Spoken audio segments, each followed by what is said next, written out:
Okay, Itamaxichiko, good day. It is the afternoon of Thursday, October 5th, 2017, in the lunar cycle Awakasikisum, the deer moon. And necessity breeds invention. I have a little gizmo to show you guys this afternoon. The other day, I posted a video where I was taking my first attempt at hydrating the broken jaw rattlesnake. And through posting that video, I had a lot of good comments come in. A lot of good ideas about what I should and shouldn't do, things I might try, and name suggestions. I appreciate the name suggestions. She does need a name, and I think what I'm going to go with, somebody had said Mandy for mandible, and I thought that was cute, so I think I'm going to stick with Mandy the rattlesnake.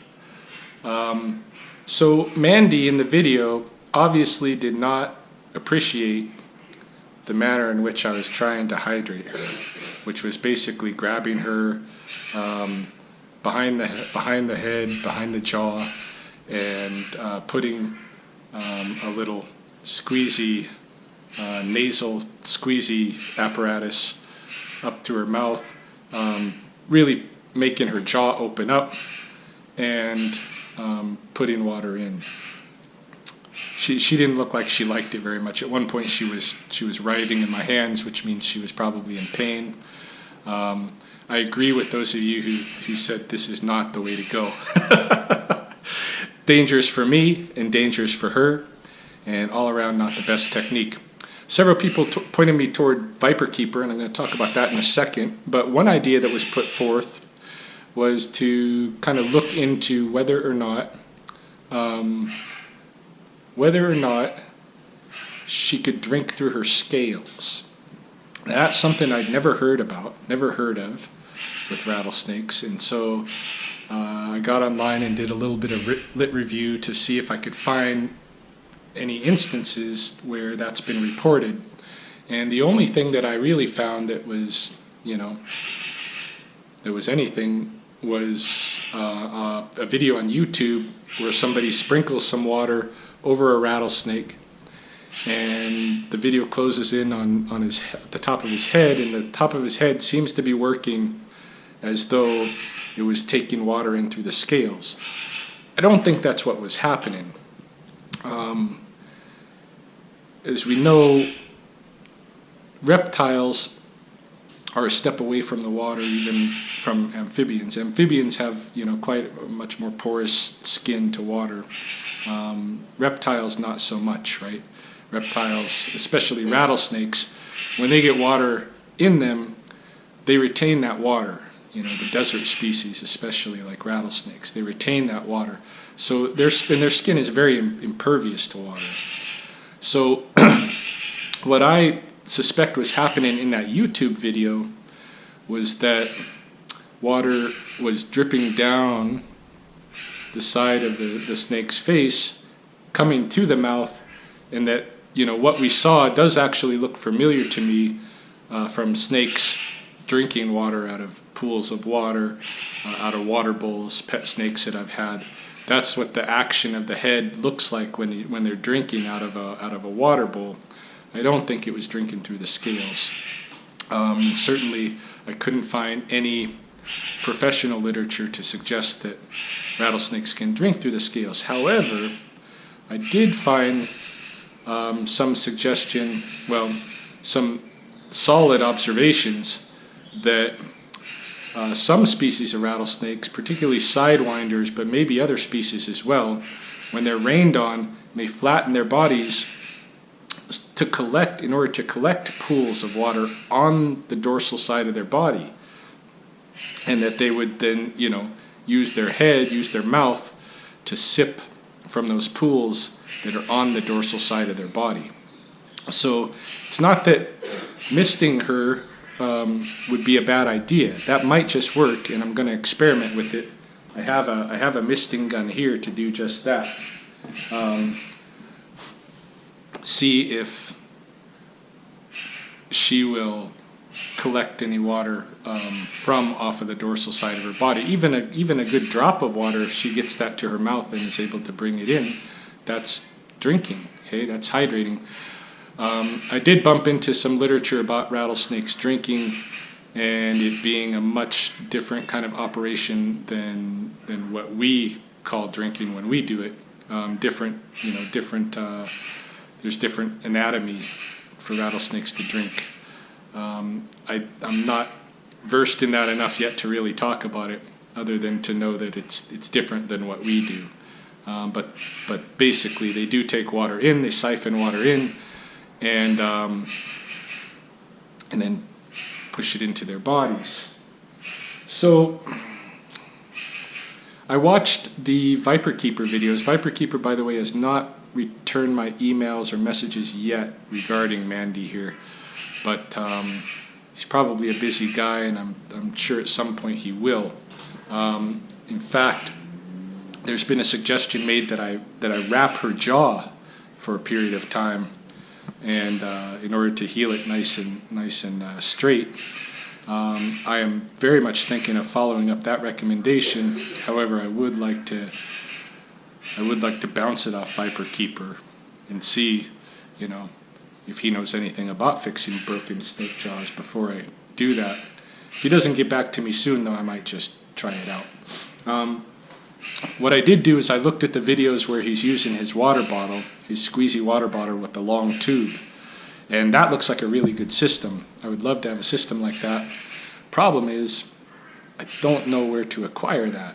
Like, getting a water bottle like that is easy enough, but getting a water bottle that has one of those tubes coming out, especially the long tube, that comes out, bends at the 90-degree angle, and then goes a long distance out of strike range, that's what I need.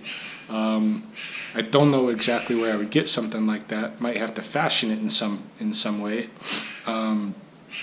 But in the meantime, I started thinking, well, what do I have that I could just jury rig up, because it shouldn't be that hard to get a little stream of water to her mouth from outside a striking distance.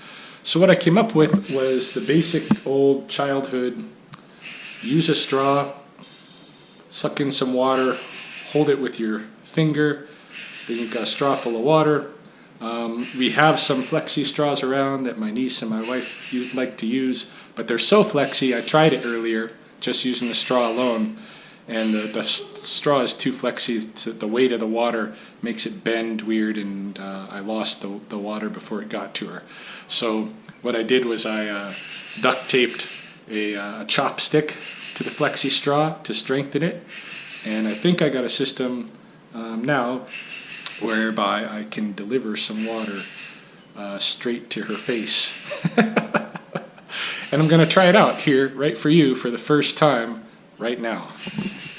So, here's Mandy. She's been sitting outside her little cave for a couple hours this afternoon. And let me get this open. A second.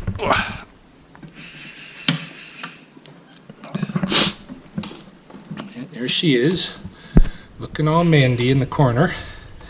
And so I'm going to take a little bit of water out of here.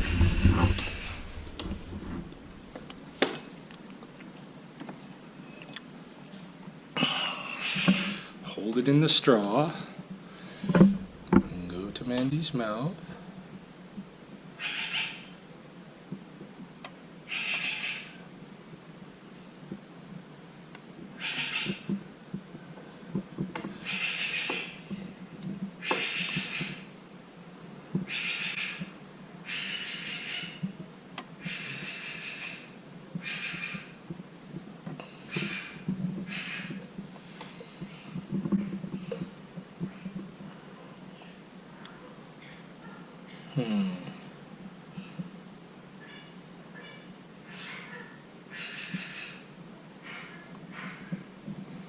I'm not seeing any kind of movement on the head as though she's drinking.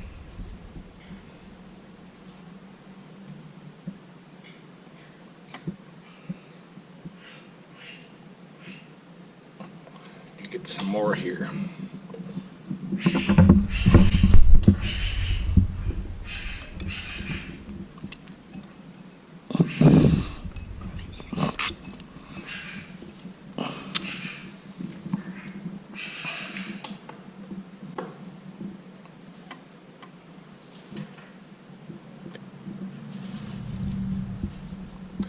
That was a good shot right in the face.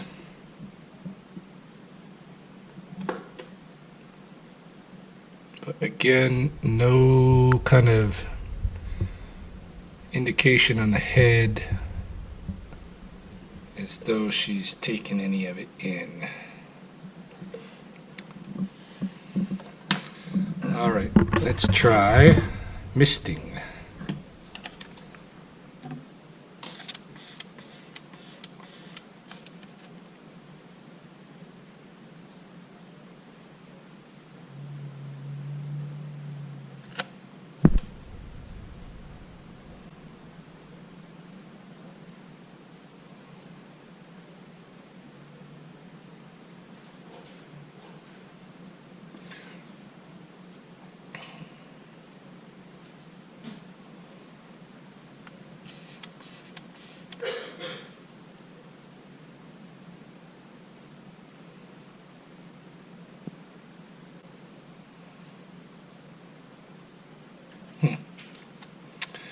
Yeah, I can't tell. I see a little bit of action on the top of the head, but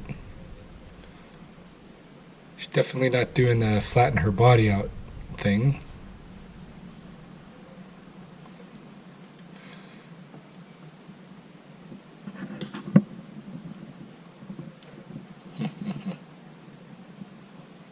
Alright, I won't keep torturing you, Mandy. You're just experimenting here.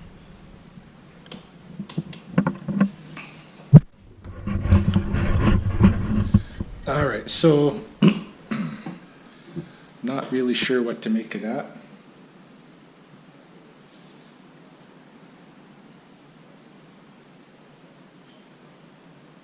Wonder if she's able to get any of that inside of her.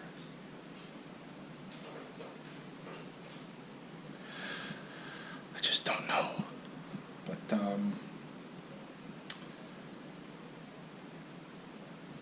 could just be freaking her out because she's never, of course, had a human do this to her before. So maybe if I try again tomorrow, maybe I'll get a somewhat different response. I don't know. But it was worth a shot. And I don't know, I'll see what kind of feedback I get from this.